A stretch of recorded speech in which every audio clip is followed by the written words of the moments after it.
Bien, nous allons maintenant donner la parole à Gérard Mordillat. Donc Gérard est romancier et cinéaste. Il a écrit entre autres Les Vivants et les Morts qui ont été ensuite diffusés sur France 2 en 5 ou 7 épisodes et 8 épisodes. Et c'est lui également aussi qui a mis en image le texte de Frédéric Lordon, Le Grand Chambardement. Retournement. Quand je dis qu'on avait improvisé, excuse-moi, quand je dis qu'on avait improvisé, donc on a vraiment improvisé. Bonsoir. Peut-être pour être clair sur ce que je vais dire, Char, Bolloré, Wolinski, Cabu, Tinius, qui ont été assassinés dans les locaux de Charlie Hebdo, étaient mes amis. Nous avons travaillé ensemble, publié ensemble, milité ensemble, mangé ensemble, déconné ensemble depuis des années. Donc, ce que je vais dire ne peut prétendre en aucun cas à une quelconque neutralité. Comme je suis écrivain et aussi cinéaste, je vais m'intéresser à des mots et à des images. Et le premier mot sur lequel j'aimerais m'arrêter est le mot attentat, dont les médias se gargarisent depuis mercredi dernier. Je crois que le mot attentat est un mot inapproprié. Le terrorisme est aveugle et les poseurs de bombes tuent parce qu'ils veulent tuer, sans se soucier de l'identité des victimes, dont seul le nombre compte à leurs yeux. Les journalistes et les dessinateurs de Charlie n'ont pas été les victimes d'un attentat, mais exécutés nommément. Et c'est bien d'une exécution dont il s'agit, et d'une exécution comparable à, François Ruffin l'a évoqué tout à l'heure, à celle de Jaurès, qui lui aussi était journaliste et directeur d'un journal. Ce sont des méthodes fascistes, où le discours religieux ou nationaliste n'est bien entendu qu'un faux-né. Et donc je crois qu'il faut bien le dire haut et fort et le répéter, cette exécution a été réalisée par des fascistes. Il n'y a pas d'autre qualificatif possible. Alors,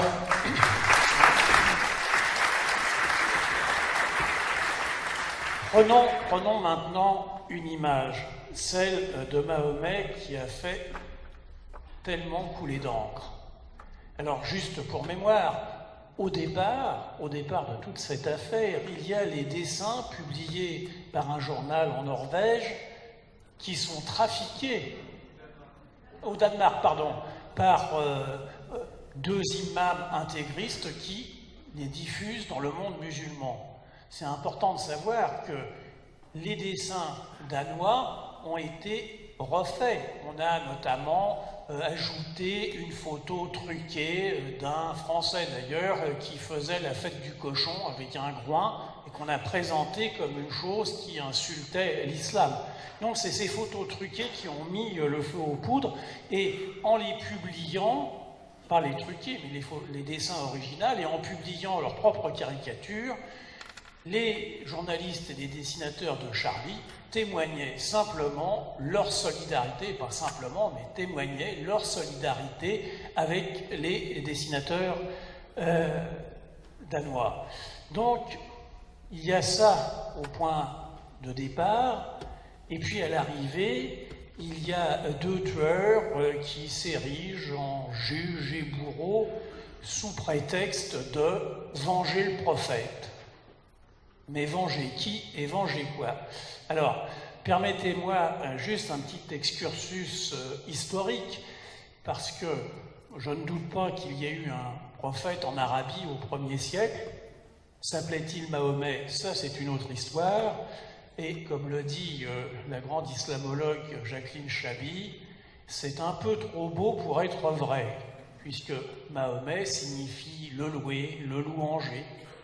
C'est un titre, un surnom, pas un nom. Alors, peut-on réellement injurier un surnom? Je ne sais pas. En tout cas, nous ne savons pas quand Mahomet est né, ni quand il est mort. La tradition qui a été écrite à peu près un siècle et demi après sa mort nous dit que c'est en 632, mais cette hagiobiographie est extrêmement tardive. C'est-à-dire qu'en réalité, historiquement, nous ne savons rien, ou presque, de l'homme Mahomet. Et en tout cas, absolument rien de son aspect physique. Un Mahomet légendaire, paré de toutes les grâces et de toutes les vertus, naîtra un demi-siècle plus tard, un demi-siècle après sa mort, sous l'égide du calife Abdel-Malik, qui en fera son porte-parole. C'est donc impropre de parler de caricature de Mahomet. Les dessins publiés par Charlie Hebdo sont des portraits imaginaires du prophète de l'islam. Peut-être des portraits charges, mais en tout cas des portraits aussi imaginaires que ceux que l'on trouve abondamment dès le XVe siècle dans la tradition ottomane ou perse et jusqu'à nos jours dans la tradition chiite. Une très grande partie des musulmans ne s'offusquent en rien que l'on représente le prophète comme un homme du 7e siècle. Et la sacralisation de sa figure n'est qu'une lecture fondamentaliste de l'histoire. Et c'est cette figure légendaire qui réclamerait d'être vengée. Soyons sérieux. Il est urgent et nécessaire que les autorités ecclésiastiques musulmanes rappellent qu'en République, il est licite de caricaturer Mahomet comme on caricature Jésus, le pape, Jéhovah, les hommes politiques, vous, moi, n'importe qui. Bien entendu, c'est la définition même de la liberté d'expression. Alors, les choses se compliquent parce que caricaturer Mahomet, ce serait offensant. Le mot offense revient sur beaucoup de lèvres pour reprocher aux dessinateurs de Charlie d'avoir fait ce qu'ils ont fait. Et cette culture de l'offense est en train de se propager comme les métastases d'une tumeur. Désormais, tout le monde s'offusque pour un oui ou pour un non. Personnellement, je pourrais m'offusquer en tant que cycliste des caricatures de Cabu montrant les champions du Tour de France, qui sont pour moi les dieux de la route, avec des seringues dans le cul. Où je pourrais m'offusquer et m'offenser des caricatures de Cabu dès qu'il montre un gréviste qui lui fait horreur. Donc cette caricature, enfin cette culture de l'offense, devient vraiment cette espèce de gangrène qui fait que les chrétiens intégristes s'offensent d'une pièce qui met en scène Jésus, les juifs de la Mémo s'offensent de toute critique du gouvernement israélien gangréné par les religieux d'extrême droite, les musulmans s'offensent de voir leur prophète à la une d'un journal satirique. Toutes ces belles âmes réclament la censure et qu'on impose le silence aux offenseurs. Je n'ai qu'une question. Qui leur imposera à eux le silence qui offense quotidiennement mon athéisme en m'assommant de leurs sonnettes superstitieuses et prétendent gouverner ma vie au nom d'une chimère?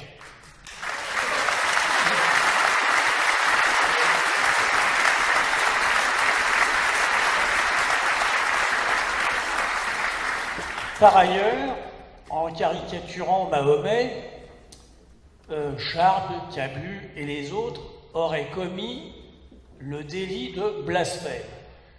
Les bras m'en tombent.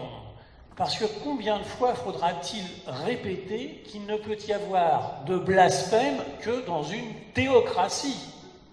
Dans la République, il est parfaitement possible d'écrire, de crier, de proclamer qu'on emmerde Dieu, Jésus, Jéhovah, Allah, Nana Bozo, le grand lapin, Bouddha, le Père Noël, Mickey, Harry Potter, enfin tous les dieux inventés par les hommes pour conjurer leur peur de la mort.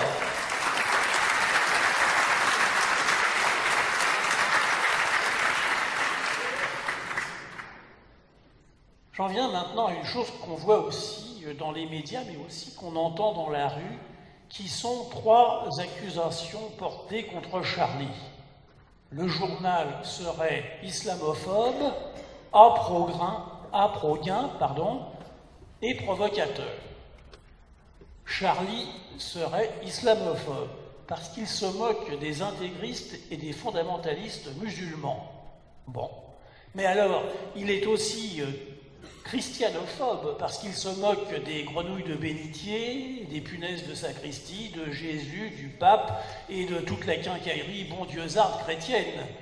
Il y a un site contre la christianophobie, ou encore hier, Riss a droit à un torrent d'injures, et dans le même mouvement, Jérôme Prieur et moi qui avons préfacé son livre sur le petit Jésus. Donc, nous sommes tous des christianophobes parce que nous avons une vision critique de ces choses. Et puis, ajoutons aussi, pour faire bonne mesure, que bien entendu, Charlie serait aussi judéophobe, puisqu'il se fout de Moïse et des prophètes, et vraisemblablement aussi antisémite, puisqu'il critique la politique du gouvernement israélien, massacrant les populations civiles palestiniennes qui font tâche sur la terre sacrée. Tout cela n'est qu'un faux procès. Charlie est tout simplement anticlérical, c'est-à-dire contre tous les clergés, qu'ils soient chrétiens, musulmans, juifs, bouddhistes, shintoïstes, zoroastres, raéliens, j'en passe et des meilleurs. Et si l'on regarde ce que publiait la presse française au moment de la séparation de l'Église et de l'État, vers 1905, on peut trouver que les caricaturistes de Charlie sont plutôt timorés comparés à leurs anciens. Je vous invite à aller regarder un peu ce qui se publiait à ce moment-là. Et d'ailleurs, pour moi, le seul respect que l'on doive aux religions, c'est le respect au sens étymologique. Tenir à distance.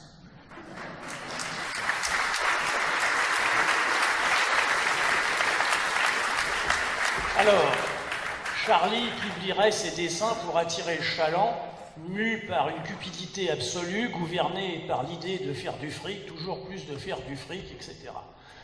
Inutile de souligner le grotesque de cette accusation quand on regarde la situation financière du journal et celle des journalistes et celle des journaux en général, sauf Le Figaro, Le Point et les mêmes de la même nature. Enfin, Charlie serait provocateur, irresponsable, criminel en somme, et finalement récolterait ce qu'il a semé. Là, c'est, à mes yeux, le plus odieux des retournements de langage. Ou alors, c'est être provocateur par nature, que de dire le réel, de l'affronter, de le mettre en lumière. En leur temps, Spinoza pour le judaïsme, Richard Simon, Renan, Alfred Loisy pour le christianisme, et de nombreux auteurs musulmans des premiers siècles, Abu Nawas, Al-Hajjaj, Al-Khazi, eux aussi ont été accusés d'être des provocateurs et ostracisés. À leur mesure, sans chercher à les comparer, les journalistes de Charlie Hebdo sont finalement exactement dans le même sillage, celui de la raison, de l'intelligence contre l'obscurantisme. Il n'y a pas de provocation, il y a simplement l'exercice d'un esprit critique. Or, l'esprit critique, c'est justement de dire le réel. Un dernier mot pour dire qu'on présente très souvent le monothéisme comme un progrès par rapport au polythéisme. J'en suis d'accord. Mais ce que j'espère, c'est qu'après le monothéisme et son Dieu unique, le vrai progrès nous conduise à l'athéisme.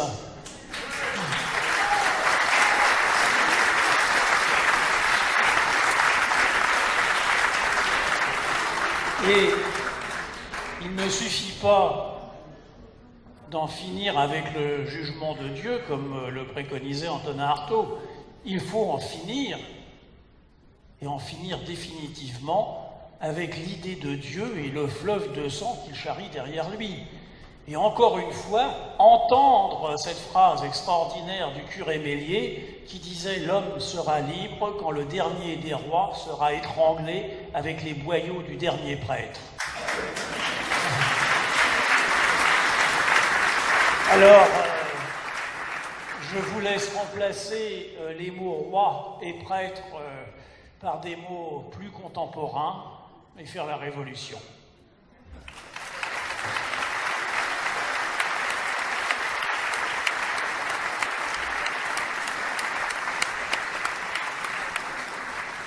Merci beaucoup, Gérard. Je donne maintenant la parole à Julien Salingue. Est-ce qu'il est là? Ouais. Donc Julien milite à l'association Acrimed, donc Acrimed pour Association pour la critique des médias.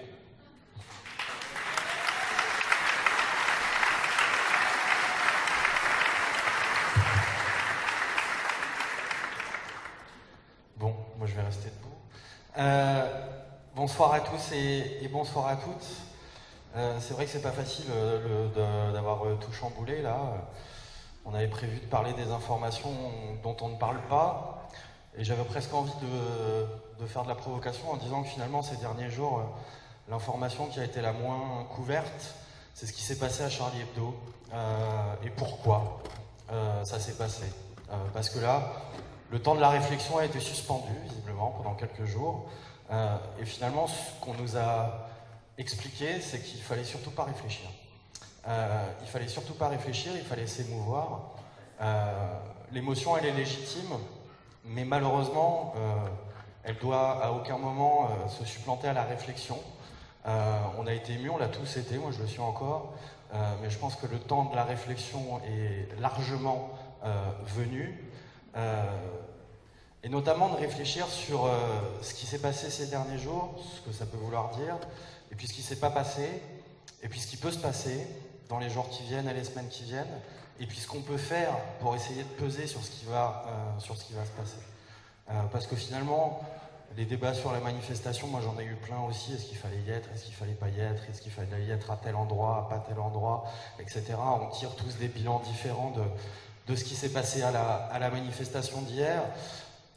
La Légion d'honneur pour le pigeon, pourquoi pas? Mais ce qui serait encore plus fort, ça serait qu'il la refuse. Ça aurait quand même du sens.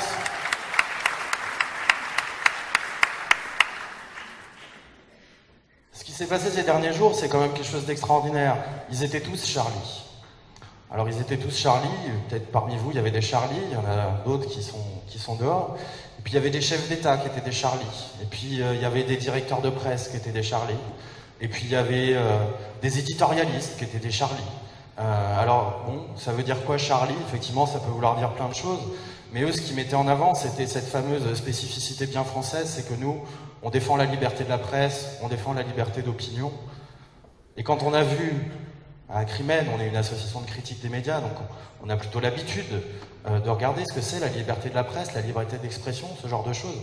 Quand on a vu le défilé d'affreux, les uns après les autres, venir nous expliquer à quel point ils étaient attachés à la liberté de la presse, à la liberté d'expression, croyez-moi, c'est dur, je suis Charlie. Et on avait un peu les yeux qui sortaient de la tête. C'est par ça que je voudrais commencer, c'est dire que vous êtes attachés à la liberté de la presse, à la liberté d'expression, vous là, les chefs d'État, vous les politiques, vous les patrons de presse, vous les éditorialistes, on est ravis de l'apprendre. On est ravis de l'apprendre parce que jusqu'à présent on n'était pas au courant. Et on avait même plutôt l'impression que c'était le contraire. Parce que voir des responsables politiques, je ne vais pas dire de nom parce qu'après tout, comme ça permet d'épargner personne, voir des responsables politiques qui ont par le passé, par exemple, mis des journalistes sous surveillance, voir des responsables politiques qui ont multiplié les procès contre la presse, parce qu'on publie des informations qu'ils n'aiment pas, voir des responsables politiques qui ne sont pas vraiment émus quand des chroniqueurs de France Inter, par exemple, ont été jetés comme du linge sale, voire même qu'ils lui ont demandé à ce qu'il soit jeté. Donc voir ces responsables politiques-là nous expliquer qu'ils défendent la liberté de la presse, au mieux ça fait sourire, au pire ça indigne. Et nous ça nous indigne. Voir des patrons de presse qui pressurent leurs salariés, qui ferment les titres pas rentables, qui préfèrent nous vendre de l'infotainment que de la vraie information, nous expliquer à quel point ils sont attachés à la liberté de la presse et à la liberté de l'information. Mais s'il vous plaît, arrêtez. C'est indécent, c'est indigne ce que vous faites. Vous piétinez effectivement la mémoire des dessinateurs de Charlie Hebdo, mais au-delà de ça, vous piétinez ce que c'est même l'idée de la liberté de la presse. Vous n'êtes pas des défenseurs de la liberté de la presse. Vous savez, des proches disaient on peut rire de tout, mais pas avec n'importe qui. On peut pleurer de tout aussi, mais pas avec n'importe qui.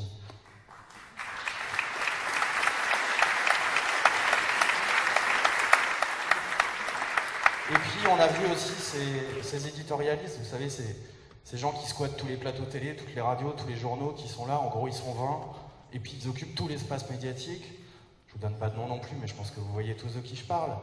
Les avoir vus aussi succéder et expliquer c'est terrible ce qui se passe, pour le pluralisme, pour la liberté d'expression, etc., la liberté de l'après. Non mais sérieusement les mecs, arrêtez quoi.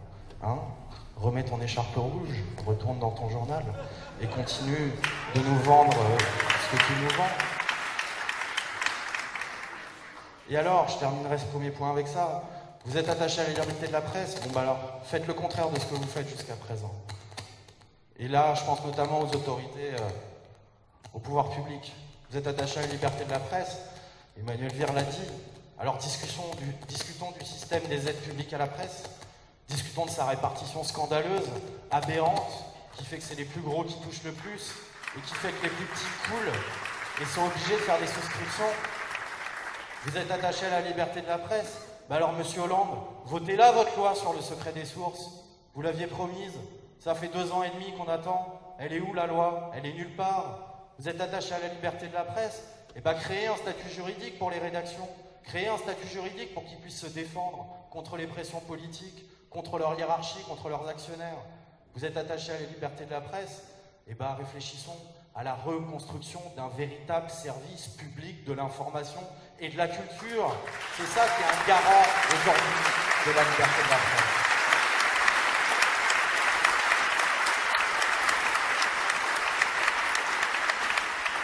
Et le deuxième point que je voulais évoquer, je vais pas monopoliser la parole, ne vous inquiétez pas, c'est et maintenant. Et maintenant, et je vais essayer de me cantonner à la critique des médias, c'est pas le seul exercice, la seule activité extrascolaire que j'ai dans ma vie, donc je vais essayer de pas déborder. Mais disons que là, je pense qu'il y a plusieurs choses qui se passent déjà depuis quelques jours, qui nous montrent quelle est la bataille qu'il va falloir mener. Parce que la bataille pour toutes ces réformes, tous ces changements que je viens d'évoquer, c'est pas eux qui vont la mener. Hein. C'est pas Sarkozy qui va la mener, c'est pas Hollande, c'est pas tous ces braves gens qui vont la mener.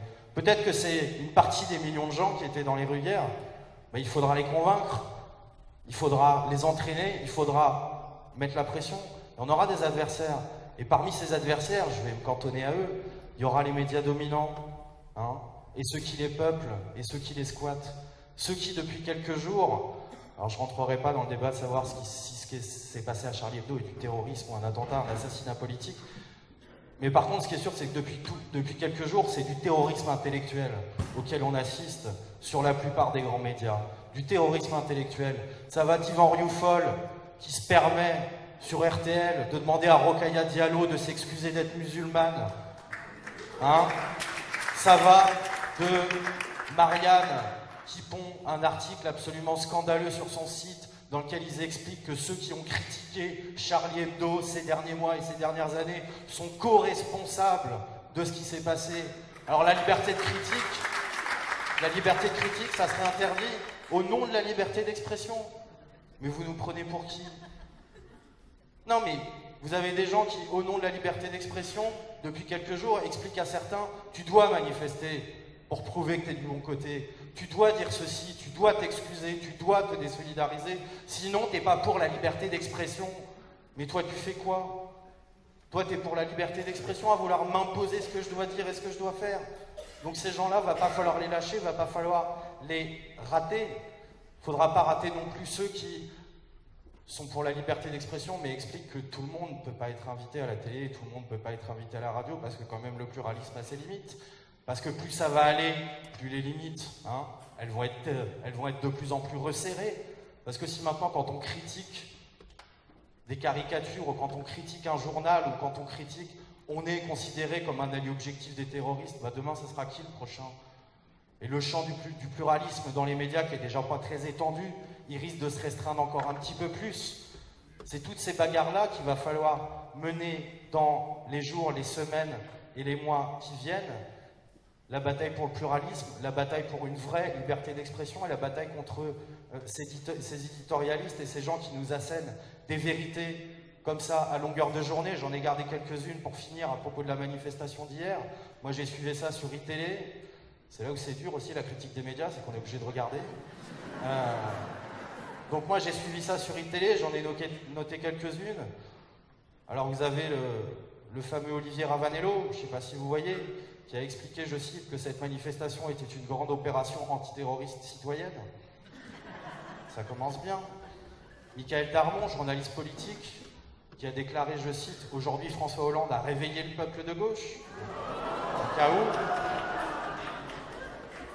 Le même Michael Darmon, et là accrochez-vous parce qu'ils ne disent pas que des âneries, ils reflètent aussi des choses, qui dit « C'est une manifestation fondatrice pour cette génération de dirigeants », vous voyez tous les affreux là, des dirigeants de l'après-guerre qui n'ont pas connu les combats, mais qui sont en train de prendre conscience qu'ils vivent à présent eux aussi leur guerre, la guerre contre le terrorisme.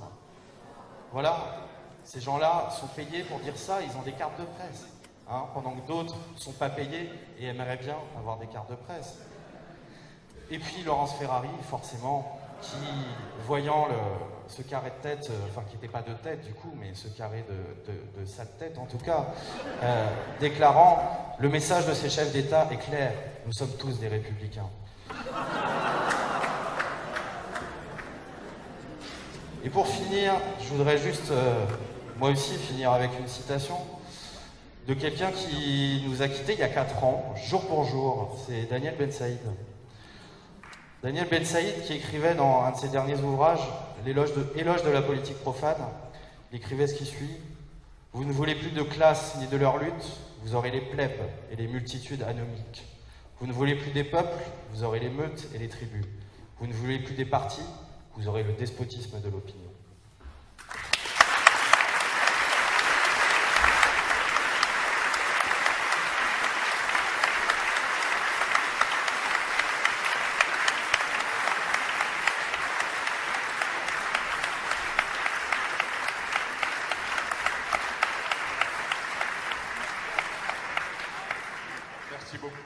Merci beaucoup, Julien. Donc, nous aurons tout à l'heure une autre séance de prise de parole et on demandera donc à Frédéric Vial, ensuite à Jean-Pierre Garnier, à Éric Coquerel et à Gérard Filoche. Mais il y a un petit bouleversement dans le... Non. Et donc maintenant, on va aborder la deuxième séquence de notre rencontre qui est... donc, on va aborder la campagne de l'air à France Inter et pour ça, je donne la parole à François Ruffin. C'est un peu la pause publicitaire au milieu du match de foot, hein. Donc pour reprendre la métaphore de tout à l'heure. Donc je suis avec Lionel Thompson qui est délégué SNJ-CGT et membre du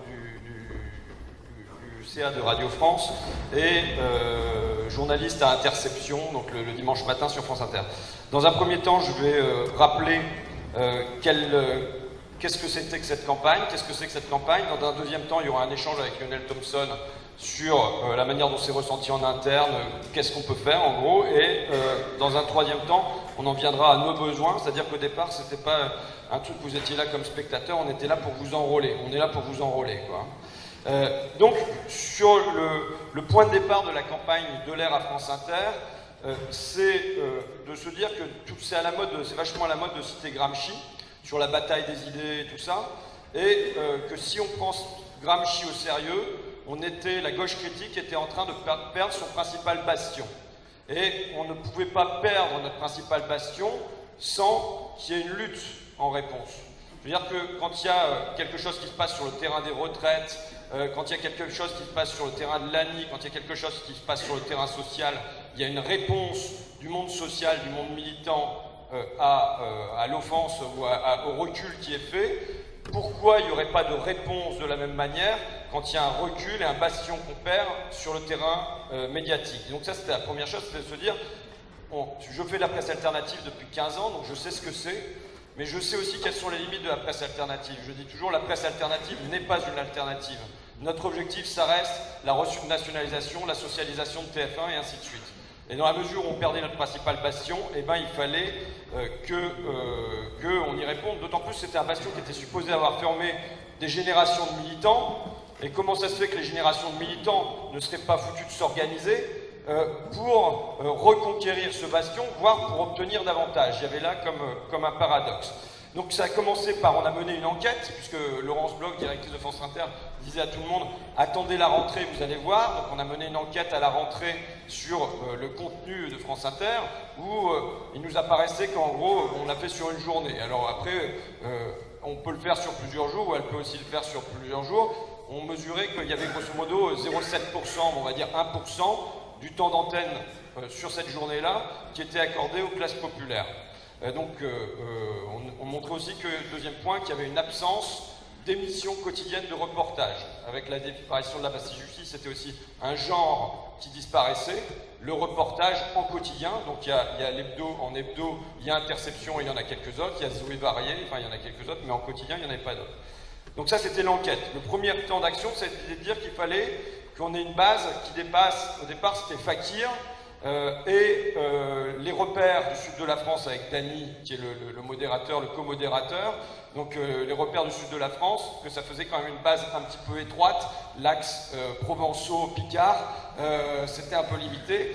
Donc on a rassemblé un certain nombre d'organisations, c'était en octobre, il me semble le 8 octobre, à la Bourse du Travail dans une petite salle, et il y a eu 17 organisations signataires, donc il y a la Confédération Paysanne, il y a Jean-François Théaldi pour le Parti communiste, enfin bon, il y a le SNJ-CGT, un des responsables de la CGT directement, enfin il y avait des solidaires également, il y avait un certain nombre de syndicats, de partis et d'associations, ATTAC par exemple, qui étaient des co-signataires de cette lettre adressée à Laurence Bloch et qui pointait donc l'absence d'émissions de reportage et l'absence des classes populaires à l'antenne. Un autre temps d'action, ça a été le 11 décembre dernier, puisque dans 32 villes en France, il y a eu 32 villes en France dans lesquelles il y a eu des tracts qui ont été distribués le même jour, le 11 décembre, donc devant les France Bleues locaux. Et donc, on aboutissait normalement, enfin, c'était pas un aboutissement, c'était une étape, à aujourd'hui, cette réunion à la Bourse du Travail,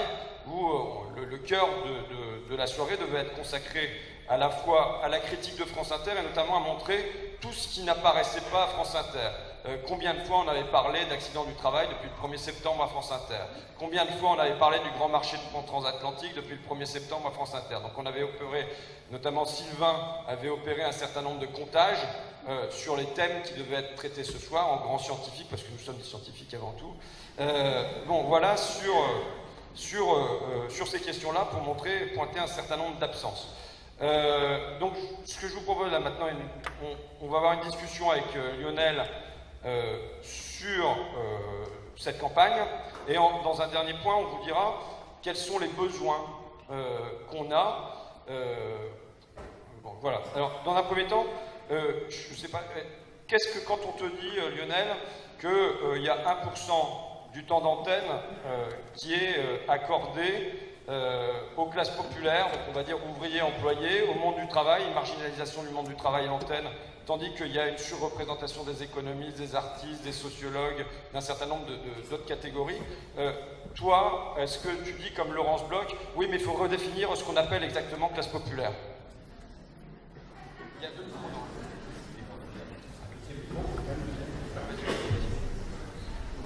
Oui, on peut toujours débattre assez longuement sur qu'est-ce que c'est que la représentation de la classe populaire ou pas, mais c'est vrai quand même que dans le bruit ambiant que dégage la radio, dans lequel il n'y a pas seulement les journaux que font la rédaction, que font les journalistes, parce que c'est vrai que la chose, c'est que c'est aussi assez cloisonné au sein de France Inter et au sein de Radio France en général, c'est-à-dire que les mondes sont assez fermés. Il y a d'un côté la rédaction qui fait les journaux, il y a de l'autre les gens des programmes qui fonctionnent de leur côté, il y a une matinale qui a tendance à fonctionner de façon aussi assez autonome, où les décisions sont prises en petits cénacles qui échappent en grande partie à la rédaction. Donc, tout ça, effectivement, fait qu'il y a un cloisonnement, et que sur cette question par rapport à la représentation des classes populaires, je crois qu'effectivement, il y a tout un tas de paroles et de sujets qui sont très mal traités, très mal rendus ou sous-traités, et que notamment tout ce qui est sujets sociaux et sur les luttes sociales ce sont des choses qui sont très mal rendues et sous-traitées. Et il y a alors dans les programmes, c'est certain, et là c'est aussi pour ça que la perte d'une émission quotidienne comme La Bastille J'y suis est quelque chose qui nous a fait réagir au moment où elle a été supprimée, où on a dit qu'il était pas acceptable qu'une émission qui était justement une fenêtre où pouvaient s'exprimer des gens et des courants de pensée qu'on n'entendrait pas suffisamment ailleurs et qu'on n'entendrait pas ailleurs que sur le service public, c'était pas admissible qu'une émission comme ça soit au bénéfice de l'éviction de Mermet, remplacée, puisque c'était l'argument de Bloch, par une émission qui est faite par une partie de l'équipe de Mermet qui est restée, mais uniquement en hebdomadaire, le samedi à 15h, ce qui est le pire horaire à peu près qu'ils pouvaient leur filer, sauf à les mettre la nuit entre 2 et 5h du matin. Donc voilà, c'est un constat effectivement, même si nous on l'a jamais fait comme ça sous forme d'une enquête que vous avez fait. Moi je pense que ça serait intéressant de la mener sur plus d'une journée, même si effectivement probablement on va arriver à un résultat qui ne sera pas très différent, et même si on peut après avoir un débat sur ce que c'est exactement que la parole des classes populaires, mais ça serait intéressant de mener sur plusieurs jours, et je pense qu'il y a un travail à faire à ce niveau-là, ouais, c'est clair. Est-ce qu'on ne pourrait pas demander à Laurence Bloch de mener elle-même le travail oui, on peut lui demander. Je pense qu'on pourra attendre. Est-ce que ça peut faire le point d'une question que tu poserais au prochain conseil d'administration de Radio France? Au conseil d'administration, je ne sais pas, mais au sein de France Inter, oui, parce que il y a autre chose. C'est vrai que nous, c'est une question qui se pose sur France Inter, mais c'est une question qui se pose plus largement sur l'ensemble de Radio France. Donc c'est vrai que dans une instance comme le conseil d'administration, c'est une question qui pourrait se poser sur l'ensemble des antennes de Radio France, parce que je pense que le constat, il peut se faire aussi pour France Info, il peut se faire pour France Bleu. Alors, sur France Culture, c'est vrai qu'il existe certaines émissions de reportage qui n'existent pas sur France Inter, comme Les Pieds sur Terre, comme sur les Docs. Donc voilà, la question se pose peut-être un peu différemment sur France Culture, mais elle peut se poser aussi. Donc voilà, sur plus particulièrement France Inter, la question peut se poser à Laurence Bloch, mais elle peut se poser tout simplement dans un autre cadre que celui du CA. Alors, justement, avec la Bastille suisse aussi, de la disparition d'une forme, c'est-à-dire le reportage, qui était quand même une tradition de France Inter. On peut penser aussi à Chris, les portraits sensibles qu'elle effectuait. Là, en quotidienne, il y a la disparition de cette forme, mais nous, on voyait un appauvrissement formel. Aussi, par exemple, les grands entretiens, c'est une forme qui a disparu. Est-ce que, finalement, il y a l'élimination du reportage avec la Bastille J'y suis, pour moi, pour des raisons politiques, mais aussi éventuellement pour des raisons économiques, parce que rassembler des gens dans un studio et glousser ou faire de l'entretien avec un chroniqueur qui intervient, enfin, là il y a comme une homogénéité formelle qui se construit, avec une heure, avec des artistes et des gens qui ont des produits culturels à vendre, avec des chroniqueurs qui vont intervenir par tranche de 5 minutes, et avec des séquences musicales, quoi. Je trouve qu'il y a une homogénéité formelle qui se construit sur France Inter. Est-ce que là, il y a des réflexions? Est-ce qu'il y a des questions Oui, il y a des réflexions, mais elles vont un peu toutes dans le même sens. La suppression de là-bas, c'est sûr qu'il y avait sans doute des arrière-pensées politiques. J'ai pas d'éléments concrets pour le dire, parce qu'évidemment ça n'a pas été présenté comme ça à aucun moment, mais c'est à peu près certain que ça les emmerdait et qu'ils ont saisi l'occasion pour transformer cette émission en une émission hebdomadaire. Après, c'est vrai qu'on a une tendance à avoir de moins en moins de reportages, parce que le reportage, ça coûte cher, ça coûte plus cher d'envoyer des gens à l'extérieur, ça coûte plus cher de les envoyer loin, ça coûte plus cher à produire que de réunir quatre personnes autour d'un micro et autour d'une table pour parler de leur dernier bouquin, de leur film ou du disque qui sort. Donc il y a cet élément-là, c'est sûr, qui est à prendre en compte et qui va être d'autant plus à prendre en compte qu'on nous annonce des temps budgétaires qui sont déjà très contraints depuis 2-3 ans, mais qui vont l'être encore plus dans les 5 ans à venir si on parvient pas à les faire revenir là-dessus. Donc oui, cette forme de radio-là, elle est menacée par ça. Elle est menacée aussi par une approche totalement marketing. Il y a des directeurs sur chaque antenne à Radio France, mais il y a un super directeur des antennes qui est revenu dans les valises du nouveau PDG Mathieu Gallet, qui est Frédéric Schlesinger, qui est déjà passé à la direction de France Inter, mais qui avant ça a fait quand même une grande partie de sa carrière dans le privé, et qui a une vision de la radio et du média radio extrêmement marketing, c'est-à-dire que il faut s'adresser à des cibles. C'est absolument pas la mission du service public, c'est absolument pas son problème, quoi. C'est absolument pas son truc. Lui, ce qu'il veut, c'est s'adresser à des cibles, c'est faire le max d'audience possible, c'est faire du buzz pour faire de l'audience, et c'est aussi aller dans la tendance du raccourcissement des formats, qui, je pense, est aussi un problème. Alors, dans nos revendications, on en a 3. Donc il y a l'émission de reportage, on ne va pas revenir là-dessus. On en a une autre, c'est du pluralisme sur le terrain social et économique dans la matinale, à savoir qu'on a Dominique Seux et on avait le débat Bernard Maris,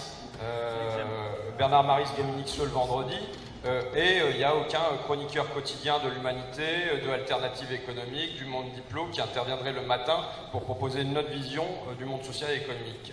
Comment est-ce qu'il est légitime de réclamer, d'après toi, du pluralisme dans la matinale?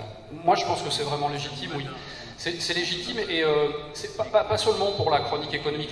La chronique économique, elle est, je dirais que c'est les plus caricaturales peut-être, parce qu'effectivement, on l'a confié à Dominique Seux. Bon, Dominique Seux, ok, très bien, c'est une vision de l'économie, une vision extrêmement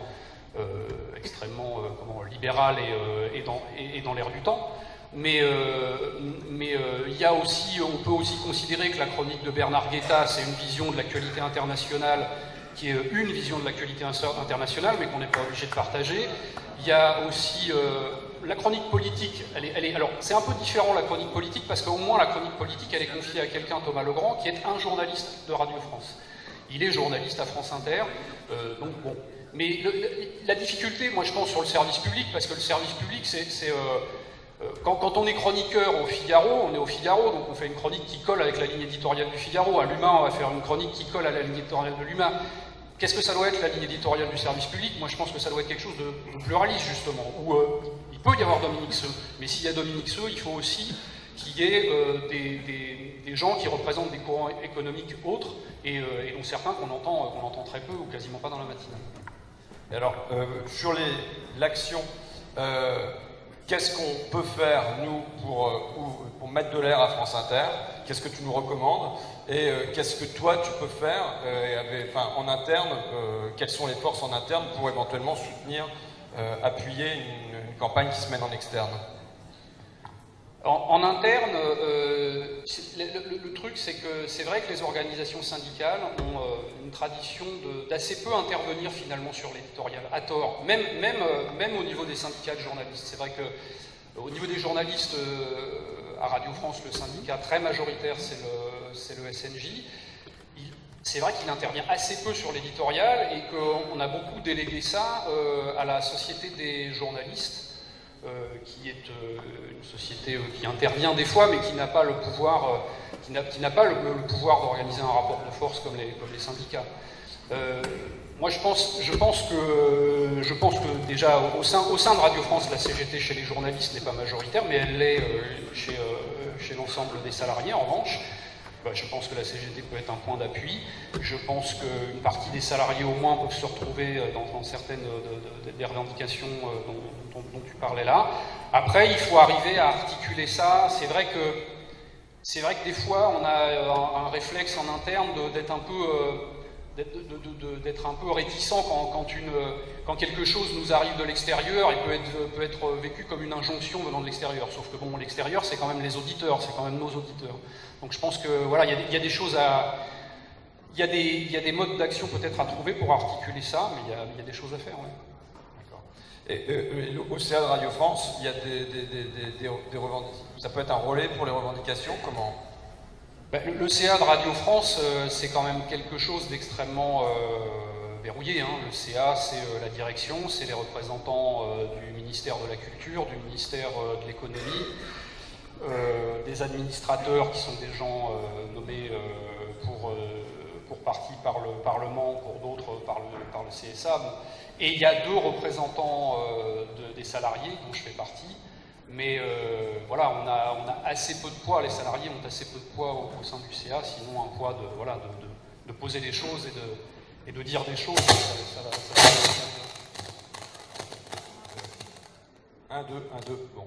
Je vais terminer en disant quels sont... D'abord, je remercie Lionel Thompson, parce que comme il a dit, c'est pas forcément évident.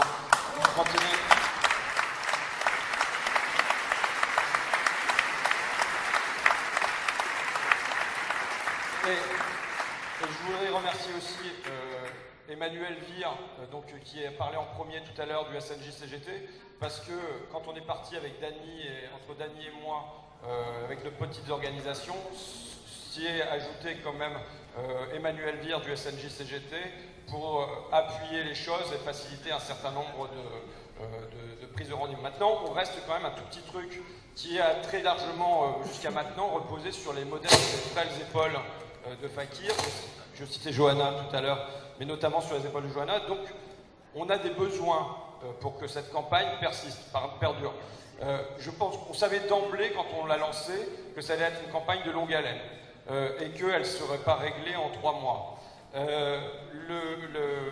Par exemple, la première chose, c'est qu'on a reçu une réponse d'un certain nombre d'institutionnels, à savoir des députés membres de la Commission des affaires culturelles, à savoir aussi des membres du CSA, à savoir des personnes du CA de Radio France qui nous ont répondu et qu'on n'a pas trouvé les moyens de rencontrer. Pourquoi? Parce que moi, je suis à Amiens et ça me fait suer de venir à Paris pour rencontrer une personne alors que j'ai déjà plein de boulot, parce que Dany est à Aix-en-Provence.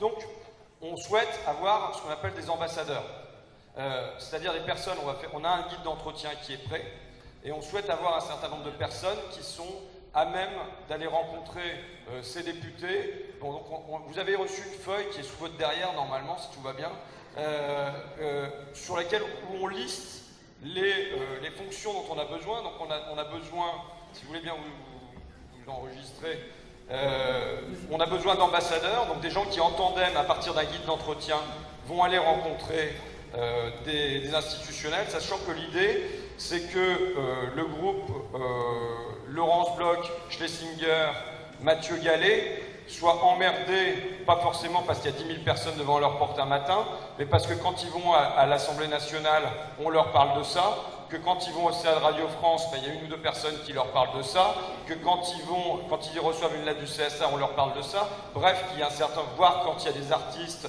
et ainsi de suite qui rencontrent, on leur dit comment ça se fait que, vous voyez, que, je veux dire, ce qu'on demande, c'est du bon sens. Quand on dit qu'il y a 1% du temps d'antenne qui est accordé aux classes populaires, on voit bien qu'il y a un gros souci et qu'il faut faire preuve de surdité pour pas mesurer qu'il y a un problème de ce côté-là et qu'il faut apporter des réponses à ce problème. Donc on souhaiterait, voilà, on a plusieurs fonctions possibles.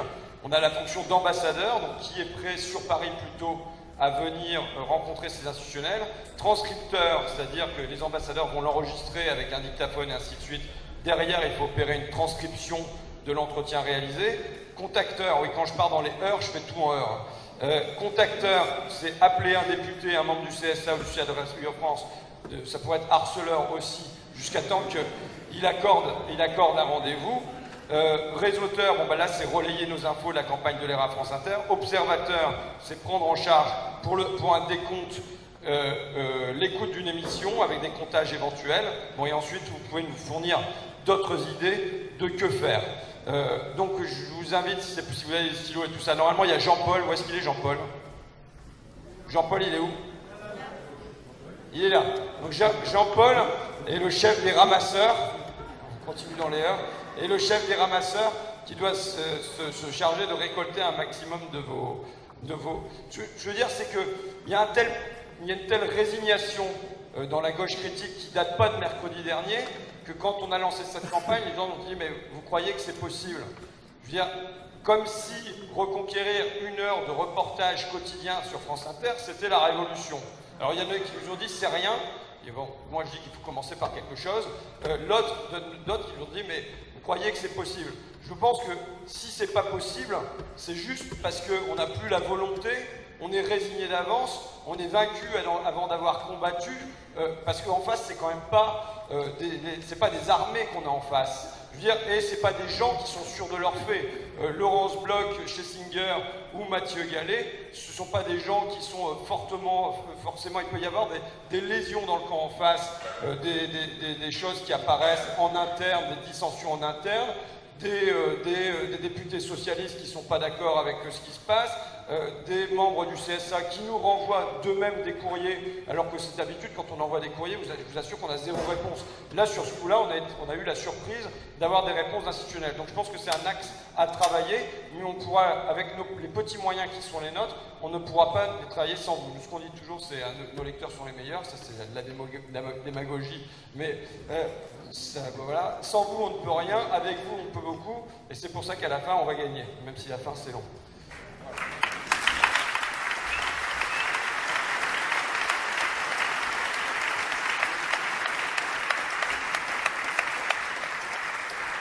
Donc, on repart pour une deuxième mi-temps avec 4 intervenants.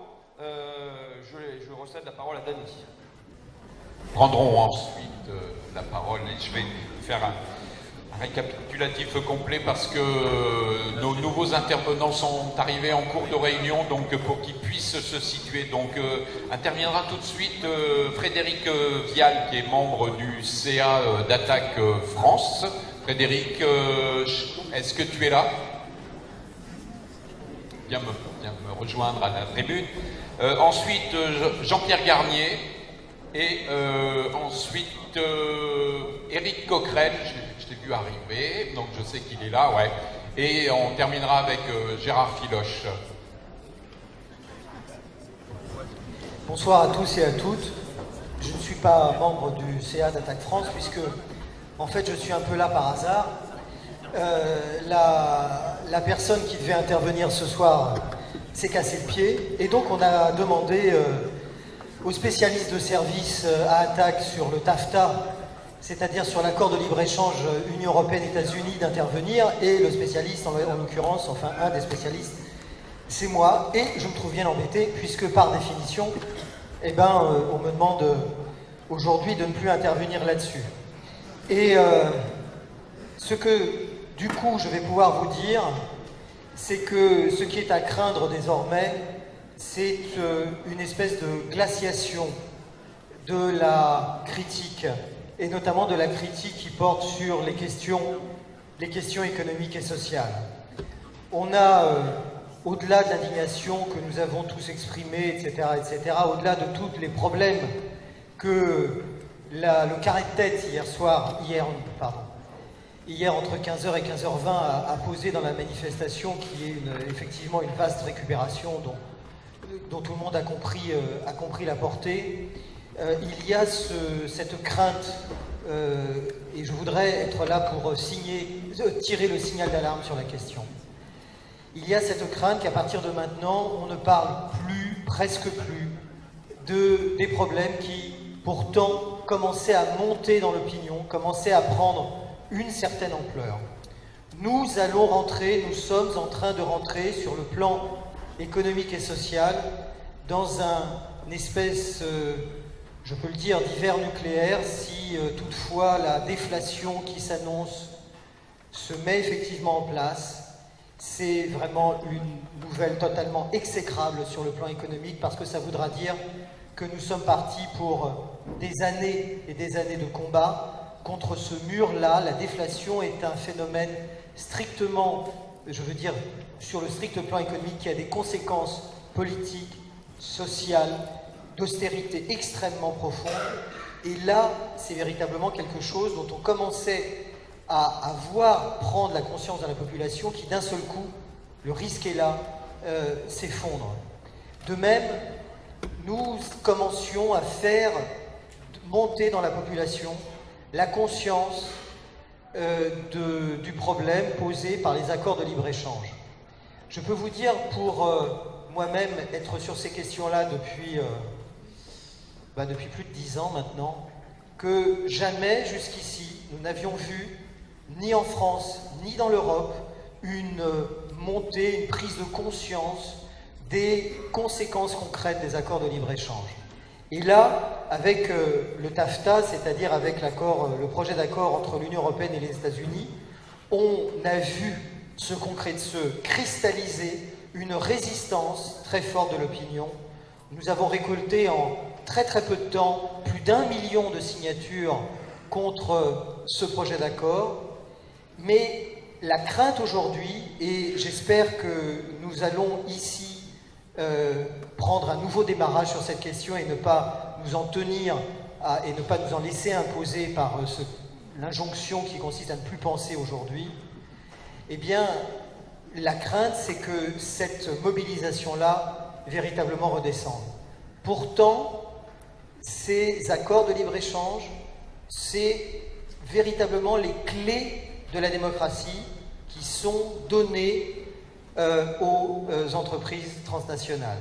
C'est véritablement les clés de la démocratie qui sont données aux transnationales par le fait qu'une poignée d'arbitres, c'est-à-dire de personnes privées, de juristes, pourraient condamner des États qui prendraient des mesures qui auraient un impact sur le commerce, comme on dit, et qui seraient contraires aux attentes légitimes des entreprises. Le mot « attente légitime » est dans le texte de l'accord aujourd'hui signé entre l'Union européenne et le Canada, c'est pour dire s'il y a le feu au lac. Mais aussi le mécanisme de coopération réglementaire qui permettrait à ce qu'en amont, avant même qu'il y ait un début de commencement de discussion publique, le mécanisme de coopération réglementaire obligerait chacun des États à informer l'autre partie qui consulterait les lobbies d'affaires pour leur demander leur avis. Éventuellement, si ces lobbies d'affaires ont un avis négatif, eh bien, ils pourront l'exprimer avant même le moindre début de commencement de velléité, de démarrage, de débat public. On en est là. On en est là aujourd'hui. Et donc, je voudrais véritablement, dans cette très courte intervention, tirer le signal d'alarme pour que, effectivement, nous recommencions, comme Frédéric Lordon l'a dit tout à l'heure, nous recommencions à faire de la politique, parce que, avec ces combats que nous avions commencé de lancer, qui commençaient à prendre de l'importance, avec ces combats et quelques autres, nous sommes en train véritablement de changer de société. D'ailleurs, je vous ferai remarquer aussi que le fait que nous sommes en train de changer de société, nous l'avions vu, enfin c'est pas à vous que je l'apprends, quand plus l'État social est dépioté, plus l'État social est diminué, plus l'État social est libéralisé, plus l'État social est abaissé, l'État répressif prend du poil de la bête. On en avait vu un exemple illustratif, je ne sais pas si le mot est bon, avec ce qui s'était passé à Sivins. À partir de maintenant, nous devons lutter pour qu'en Europe ne se passe pas ce qui s'est passé aux États-Unis après le 11 septembre, c'est-à-dire une glaciation de la pensée pendant 1 an au moins, à la faveur de quoi tous les textes de régression, comme le Patriot Act, sont passés. Nous avons maintenant ça à faire collectivement, à faire partout là où nous sommes, dans nos associations, dans nos syndicats, dans nos combats communs, parce que alors nous aurons réellement non pas perdu une guerre, parce qu'on ne les perd jamais, je veux dire, les batailles sont toujours à mener, mais nous aurons subi un recul considérable. Voilà ce qui est devant nous, et effectivement, je ne peux que redire ce qui a été dit tout à l'heure, refaisons de la politique très vite. Merci de votre attention.